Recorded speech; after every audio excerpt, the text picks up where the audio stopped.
Shalom. Gloire à Dieu. Sois béni. Et bonjour. Encore une immense grâce infinie de la part de notre Dieu. À l'écoute de sa parole.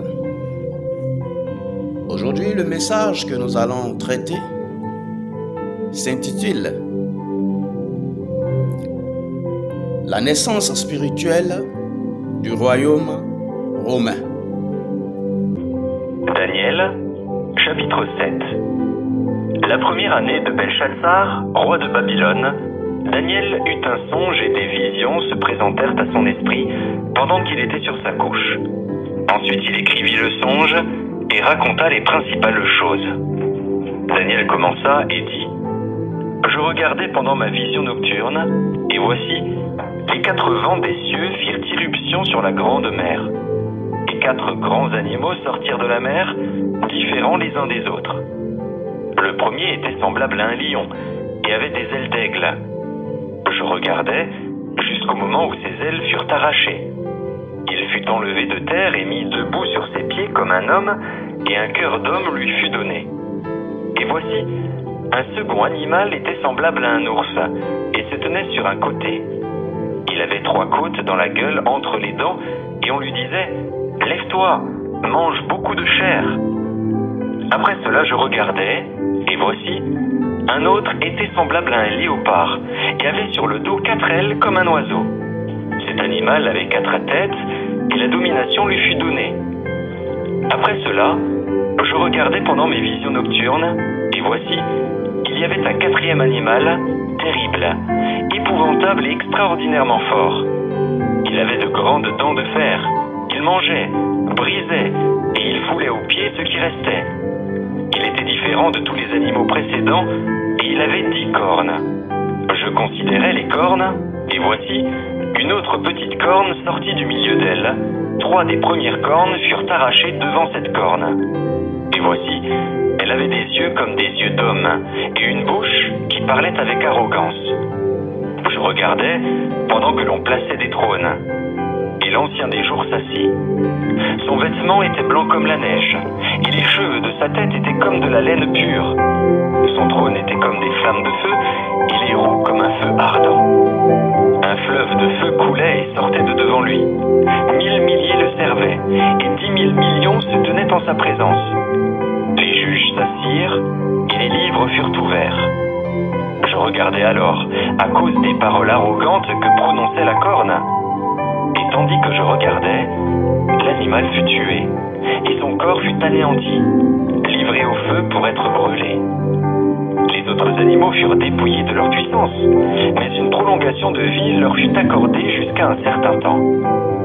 Je regardais pendant mes visions nocturnes, et voici, sur les nuées des cieux arriva quelqu'un de semblable à un fils de l'homme. Il s'avança vers l'ancien des jours, et on le fit approcher de lui. On lui donna la domination, la gloire et le règne. Et tous les peuples, les nations et les hommes de toutes langues le servirent. Sa domination est une domination éternelle qui ne passera point, et son règne ne sera jamais détruit. Moi, Daniel, j'eus l'esprit troublé au-dedans de moi, et les visions de ma tête m'effrayèrent. Je m'approchai de l'un de ceux qui étaient là, et je lui demandai ce qu'il y avait de vrai dans toutes ces choses. Il me le dit, et m'en donna l'explication. Ces 4 grands animaux, ce sont 4 rois qui s'élèveront de la terre. Mais les saints du Très-Haut recevront le royaume, et ils posséderont le royaume éternellement, d'éternité en éternité. Ensuite, je désirais savoir la vérité sur le 4e animal, qui était différent de tous les autres, extrêmement terrible, qui avait des dents de fer et des ongles d'airain, qui mangeait, brisait et foulait aux pieds ce qu'il restait. Et sur les 10 cornes qu'il avait à la tête, et sur l'autre qui était sortie et devant laquelle 3 étaient tombés, sur cette corne qui avait des yeux, une bouche parlant avec arrogance et une plus grande apparence que les autres. Je vis cette corne faire la guerre aux saints et l'emporter sur eux, jusqu'au moment où l'ancien des jours vint donner droit aux saints du Très-Haut, et le temps arriva où les saints furent en possession du royaume. Il me parla ainsi : Le 4e animal, c'est un 4e royaume qui existera sur la terre, différent de tous les royaumes, et qui dévorera toute la terre, la foulera et la brisera. Les 10 cornes, ce sont 10 rois qui s'élèveront de ce royaume. Un autre s'élèvera après eux, il sera différent des premiers, et il abaissera 3 rois. Il prononcera des paroles contre le Très-Haut, il opprimera les saints du Très-Haut, et il espérera changer les temps et la loi. Et les saints seront livrés entre eux pendant un temps, des temps et la moitié d'un temps. Puis viendra le jugement, et on lui ôtera sa domination, qui sera détruite et anéantie pour jamais. Le règne, la domination et la grandeur de tous les royaumes qui sont sous les cieux seront donnés au peuple des saints du Très-Haut. Son règne est un règne éternel, et tous les dominateurs le serviront et lui obéiront. Ici finirent les paroles. Moi, Daniel, je fus extrêmement troublé par mes pensées. Je changeais de couleur, et je conservais ces paroles dans mon cœur. Battu une fois, d'où son caractère de faible comme l'argile. Mais il ne se lasse pas de trouver moyen pour détruire le règne de Dieu, révélant son caractère de fort comme le fer. Le diable manifeste toujours sa volonté dans les hommes pour éteindre l'Église de Dieu. Cependant, même les hommes inspirés par toute force et puissance possible ne peuvent mener à bout le royaume du Tout-Puissant. Longtemps, le royaume romain a essayé de toutes ses forces de détruire le règne de Jésus-Christ en tuant les siens. Mais 1 de tué était égal à 10 de convertir, jusqu'à ce qu'arrive le plus grand miracle. Saul de Tarse, l'âme redoutable même de l'ennemi, succombe au charme. Il tombe amoureux de la gloire du Seigneur. Ayant perdu tout espoir de réussir, c'est alors qu'après longue réflexion, Satan inspire à nouveau dans le cœur des hommes, suite à cette prophétie de Actes chapitre 5, versets 34 à 39. Mais un pharisien nommé Gamaliel, docteur de la loi, estimé de tout le peuple, se leva dans le Sanhédrin et ordonna de faire sortir un instant les apôtres. Puis il leur dit: Hommes israélites, prenez garde à ce que vous allez faire à l'égard de ces gens, car il n'y a pas longtemps que parut Teudas, qui se tenait pour quelque chose et auquel se rallièrent environ 400 hommes. Il fut tué, et tous ceux qui l'avaient suivi furent mis en déroute et réduits à rien. Après lui parut Judas, le Galiléen, à l'époque du recensement, et il attira du monde à son parti. Il périt aussi, et tous ceux qui l'avaient suivi furent dispersés. Et maintenant, je vous le dis, ne vous occupez plus de ces hommes, et laissez-les aller. Si cette entreprise ou cette œuvre vient des hommes, elle se détruira. Mais si elle vient de Dieu, vous ne pourrez pas la détruire. Mais si elle vient de Dieu, vous ne pourrez la détruire. Ne courez pas le risque d'avoir combattu contre Dieu.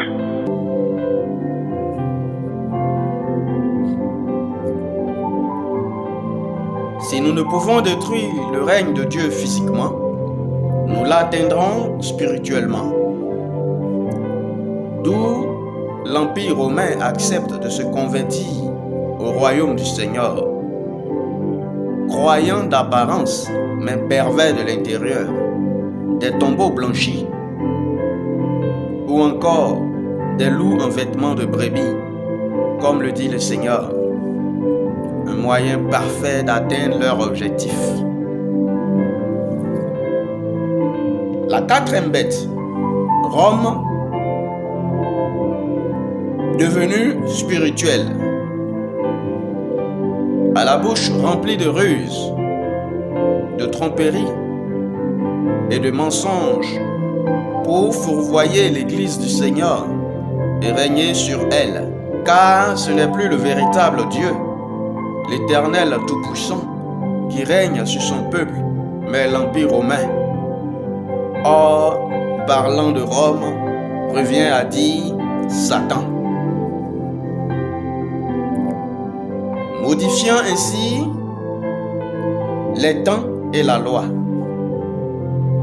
Pensée née du cœur de Hugo Boncompagnie, alias le pape Grégoire XIII, qui régna du 25 mai 1572 au 10 avril 1582, réforma le calendrier, d'où l'appellation calendrier grégorien, conduisant ainsi l'Église du Seigneur à perdre sa notion de temps par rapport à ses coutumes divines. D'où vient le 25 décembre, la Noël,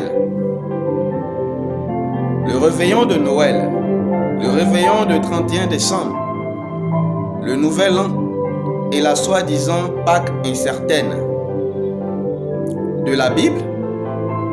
Alors de quel verset? Rien de ces fêtes ni événements du calendrier romain ne sont du Seigneur Jésus-Christ. L'Éternel dit à Moïse et à Aaron dans le pays d'Égypte: ce mois-ci sera pour vous le premier des mois. Il sera pour vous le premier des mois de l'année. Parlez à toute l'assemblée d'Israël et dites: le 10e jour de ce mois, on prendra un agneau pour chaque famille, un agneau pour chaque maison. Si la maison est trop peu nombreuse pour un agneau, on le prendra avec son plus proche voisin, selon le nombre des personnes. Vous compterez pour cet agneau d'après ce que chacun peut manger. Ce sera un agneau sans défaut, mâle, âgé d'1 an. Vous pourrez prendre un agneau ou un chevreau. Vous le garderez jusqu'au 14e jour de ce mois. Et toute l'assemblée d'Israël l'immolera entre les 2 soirs. On prendra de son sang et on en mettra sur les 2 poteaux et sur le linteau de la porte des maisons où on le mangera. Cette même nuit, on en mangera la chair rôtie au feu. On la mangera avec des pains sans levain et des herbes amères. Vous ne le mangerez point à demi-cuit et bouilli dans l'eau, mais il sera rôti au feu, avec la tête, les jambes et l'intérieur.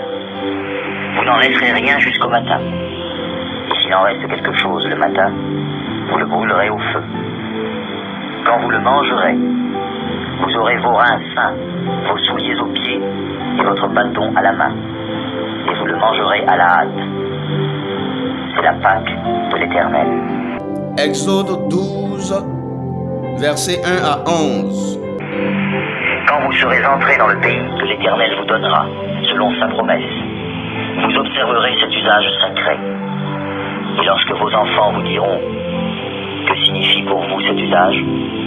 Vous répondrez: c'est le sacrifice de Pâques en l'honneur de l'Éternel, qui a passé par-dessus les maisons des enfants d'Israël en Égypte, lorsqu'il frappa l'Égypte et qu'il sauva nos maisons.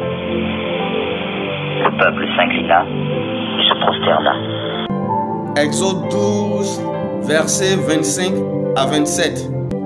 Une coutume éternelle qui est perdue. La Pâque n'est pas la fête, mais l'animal qui est sacrifié. C'est pourquoi le Seigneur fut sacrifié à ce jour de fête.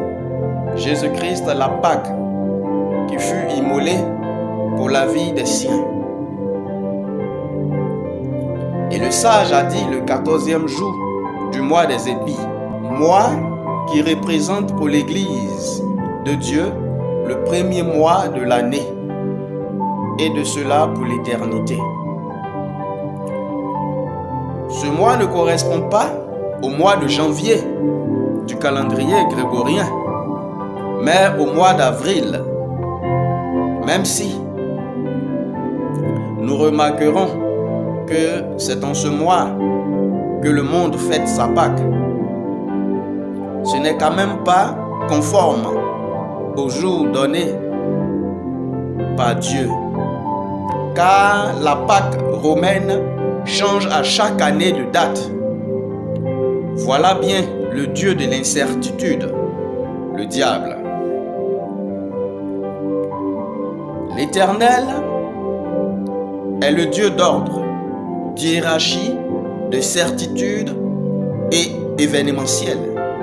La Pâque de l'Éternel est la seule fête du croyant. Et même si nous aspirons à fêter un nouvel an, ce n'est pas celui du monde que nous devons faire, mais le nouvel an, selon le calendrier divin, est le 1er avril. Voici la révélation du Seigneur en ce qui concerne les nombres et leur sens spirituel.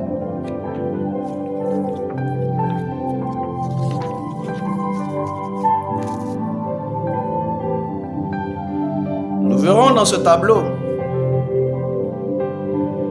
à notre gauche, l'écriture des nombres selon le monde dans lequel nous sommes. Au milieu, l'écriture digitale, forme d'écriture qui apparemment est peu considérée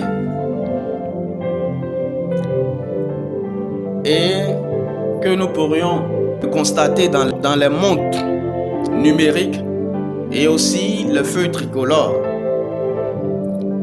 Si nous observons mieux, nous remarquerons que ces nombres sont formés par des barres. Et ce que nous devons savoir est que ces barres sont toutes identiques. Dont le 0 s'écrit sous cette forme, 1 sous cette forme, le 2 sous cette forme, le 3 sous cette forme, le 4 sous cette forme, le 5 sous cette forme, le 6 sous cette forme, le 7 sous cette forme, le 8 et enfin le 9. Mais dans le sens spirituel ou encore divin, le 0 renvoie à la puissance 6 parce qu'il compte 6 barres. 1 à la puissance 2 parce qu'il compte 2 barres. 2 à la puissance 5 parce qu'il compte 5 barres. 3 à la puissance 5 parce qu'il compte aussi 5 barres. 4 à la puissance 4 parce qu'il est formé de 4 barres. 5 à la puissance 5 parce qu'il est formé de 5 barres. 6 à la puissance 6 parce qu'il compte 6 barres. 7 à la puissance 3 parce qu'il compte 3 barres. 8 à la puissance 7 parce qu'il compte 7 barres. Et enfin 9 à la puissance 6 parce qu'il est formé de 6 barres. Et nous observons bien, nous constaterons que il y a une égalité entre 0, 6 et 9 dans le sens spirituel, car tous ces trois nombres comptent tous 6 barres. Donc dans le spirituel, qu'on écrive 0, qu'on écrive 6 ou qu'on écrive 9, c'est la même chose. Cela renvoie au nombre d'hommes. Le nombre que Dieu, après avoir créé Adam et Ève, la puissance que Dieu avait confiée à l'homme était la puissance 6. Puissance que le diable est venu par sa ruse revendiquer et qu'il utilise pour troubler aujourd'hui le monde. Nous constaterons aussi que 2, 3 et 5, dans le sens spirituel, renvoient à la même chose, à la puissance 5, pour dire que ces trois nombres aussi sont égaux. Que nous dit l'explication selon le monde? Dans le monde, le préfixe 7 renvoie au nombre 7 et au mois septembre. Et dans le code digital, 7 est le rang du mois en fonction du calendrier grégorien 9. Octe comme préfixe qui veut dire 8 comme nombre. D'où mois octobre qui renvoie au code digital 8 et au rang 10.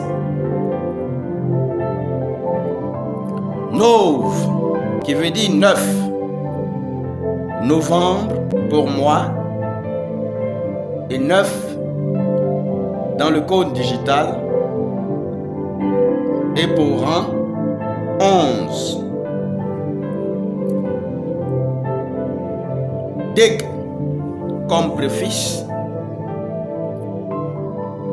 qui est égal au nombre 10 et qui renvoie au mois de décembre, mais qui garde le rang de 12 dans le calendrier grégorien. D'après donc ce tableau, voici ce que nous pourrions dire, que 7 pour le préfixe est égal à 7 pour le nombre, est égal à 7 pour le mois, est égal aussi à 7 dans le code, mais qui est différent de 9. 8 pour le préfixe est égal à 8 pour le nombre, qui est aussi égal à 8 pour le mois, encore égal à 8 pour le code, mais différent de 10 pour le rang. 9 pour le préfixe nov, qui est égal à 9 pour le nombre, égal à 9 pour le mois, égal à 9 dans le code, qui est différent de 11. 10 pour le préfixe dec est égal à 10 pour le nombre, encore égal à 10 pour le mois, mais différent de 12 pour le rang. Or, d'après la parole, la fin d'une chose vaut mieux que son commencement. D'où, si la fin n'était pas différente, nous pourrions dire que le monde est dans la vérité. Mais vu que 7 n'est pas égal à 9, ni 8 à 10, ni 9 à 11 et 10 à 12, le monde donc se contredit. Or, d'après le Seigneur, avril est le premier mois. Donc, octobre tombe le 7e mois. Ce qui se vérifie par le préfixe octe, qui renvoie au nombre 8, au mois octobre, au code digital 8 et au rang 7. Puisque dans le premier tableau que voici, le nombre, l'écriture 8 dans le monde est égal à l'écriture 8 dans le code digital et est égal à la puissance 7. Ce qui veut dire que le 7 ici dans le rang n'est pas le 7 de l'écriture du monde, mais le 7 pour la puissance 7. D'où nous pourrions dire que 8 pour le préfixe est égal à 8 pour le nombre, est égal à 8 pour le mois, est égal à 8 pour le code et est égal à 7. Puisque, quoi qu'on écrive 8 dans le monde ou dans le code, cela renvoie à la puissance 7. Nous devons comprendre donc que toutes ces fêtes et cultes que nous vouons en ces dates précises du calendrier grégorien ne sont pas en l'honneur de l'Éternel, mais en l'honneur des idoles romaines. Or, voici les propos du Seigneur à ce sujet. Tu n'auras pas d'autre Dieu devant ma face. Exode 20, verset 3. Tu adoreras le Seigneur ton Dieu et tu le serviras, lui seul. Matthieu chapitre 4, verset 10. Je me questionnais à ce sujet de savoir ce que je devais comprendre quand le sage me cita ces versets de 1 Corinthiens chapitre 8 et 1 Corinthiens chapitre 10, les versets 19 à 31. Là où il nous révèle que toute nourriture sur laquelle nous rendons grâce est sanctifiée, quelle que soit son origine. Cependant, manger de la nourriture, sachant qu'elle a été sacrifiée aux idoles, est mal vu pour la conscience de ceux qui n'ont pas Jésus-Christ. Je lui dis alors, je ne comprends toujours pas. Et il me dit à nouveau, dans Lévitique, le chapitre 11, versets dans lesquels il interdit son peuple à manger certains animaux. Seigneur, toi seul connais tes pensées, révèle-les-moi. Il me demanda par lequel des animaux le diable usa de ruse pour tromper l'homme au commencement. Je lui répondis, le serpent, et je compris alors ses pensées. Le serpent, symbole du trompeur, Satan qui séduit l'humanité depuis la nuit des temps. Et le peuple d'Israël dans l'Ancien Testament ne voyait que la défense physique de toucher ni de manger cet animal. Or, le Seigneur parlait de l'interdiction spirituelle du serpent qui pousse les hommes à l'idolâtrie, pervertissant aussi nos mœurs. Il nous a condamnés à la modernisation par la NASA, base de ses œuvres perverses. Que nous ensemble, la NASA est-elle chose ordinaire ou spirituelle? Le latin, langue dans laquelle le royaume romain adore Lucifer, mais c'est en Amérique qu'il inspire les hommes à lui bâtir un temple, la NASA, qui signifie National Aeronautic and Space Administration, conserve malgré son appellation anglaise les mêmes lettres qui forment le nom Satan, N-A-S-A. Et peut-être que nous nous poserons la question de savoir où se trouve alors le T. Jetons bien un regard sur leur logo et observons attentivement. Un logo est la marque de toute entreprise. Il représente l'entreprise elle-même et a un sens spirituel.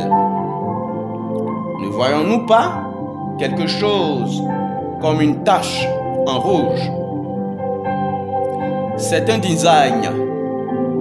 C'est un design d'écriture qu'on rencontre dans le domaine du numérique, plus précisément dans les logiciels de construction, Créa et même Word,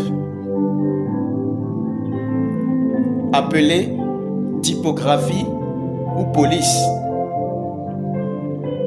C'est ce design rouge sang qui cache le T. Réécrivons donc les lettres trouvées N, A, S, A et T. Puis reformulons-les dans le sens mérité. S, A, T, A, N. D'où le nom Satan pour le français et Satan pour l'appellation latine. Un camouflage parfait aux yeux des hommes, mais il n'y a rien qui soit invisible aux yeux du Seigneur. Satan encore révélé. Cet illusionniste, par sa modernisation, nous trompe comme il l'a toujours fait pour nous éloigner de Dieu. Car chaque intérêt primordial porté à l'égard de ses inventions nous tue. Un moment viendra où si le Seigneur tarde à venir, l'homme se posera la question: Dieu, c'est quoi? Vous êtes dans le monde, mais vous n'êtes pas du monde. Propos que nous aimons t'en citer, pourtant nous n'en savons pas le sens. Vous êtes dans le monde pour dire que nous devons prendre part au monde de ce qui est d'intérêt physique, comme travailler au service du monde nous contraint à suivre leur calendrier. Mais vous n'êtes pas du monde pour dire que nous devons garder nos croyances et nos coutumes divines et non pas celles du monde. Car Daniel, Anania, Michaël et Azaria ont été prisonniers du monde et au service du monde, mais jamais ils n'ont pris part aux perversités babyloniennes, mèdes et perses. Nous le saurions que si nous lisons les écrits. Le monde est faux et le Seigneur Dieu nous attend à bras ouverts, car ce n'est pas lui qui nous a abandonnés, mais c'est nous qui nous sommes détournés de lui pour servir un Dieu étranger. Il est donc temps de revenir au roi, le Dieu de nos pères, Jésus-Christ, le véritable, est le même dans l'Ancien Testament, le Nouveau Testament et dans les éternités. Que celui qui a des oreilles entende ce que l'Esprit dit. Amen.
Observe le mois des épis et célèbre la Pâque en l'honneur de l'Éternel, ton Dieu, car c'est dans le mois des épis que l'Éternel, ton Dieu, t'a fait sortir d'Égypte pendant la nuit.